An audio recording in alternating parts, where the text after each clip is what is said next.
Special grand jury indicted Justin Sales.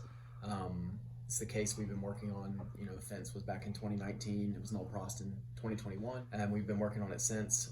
Finally, that culminated in 7 indictments for Justin Sales. We have aggravated murder, first-degree murder, aggravated malicious wounding, 2 counts of use of a firearm, attempted burglary, and shooting into an occupied dwelling with injury. We've worked this case a long time, and this was a long time coming, but as we said back when we had to null pros the case, that there's some things to overcome, and so we worked really hard to overcome each issue, and now we're able to feel confident going forward into a trial. But it took all that, so we did exactly what we said we would do, and pleased now that we've taken this step. Nulla prosequi, a Latin term. It means we are dismissing it, but we're dismissing it where no prejudice attaches, and prejudice would be what would keep you from bringing it back. So you're able to bring it back. So what we did is we asked by motion for the nulla prosequi, which we just say null pros. We asked for the null pros, which returned it to investigation. So that was clear from then.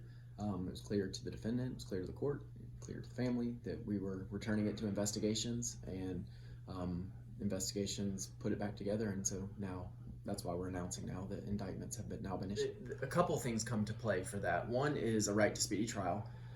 If someone's incarcerated, they have to be tried within 5 months. If they are not incarcerated, that extends to 9 months. And there are different things that can continue and waive and different things, but you still have to try them, and that's the statutory amount. Constitutionally, it's also protected, speedy trial rights. So you can't just hold someone indefinitely waiting for a trial.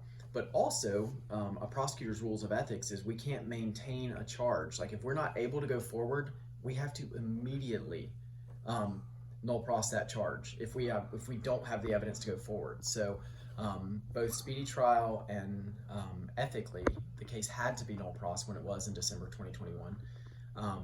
But all that did was protect the case, and that allowed us to bring it back now. If we had done anything else, if we had tried to just hold him, the case would have been dismissed on constitutional grounds. We never could have prosecuted it. If we would have tried the case right then with the evidentiary issues, we would have lost, and then double jeopardy would have attached. We could have never tried him again. So by null prosing the case, even though that is a disappointing step, and it added nearly 2 years to it, we protected the case, and so now we're going to be able to try him, and we feel good going forward.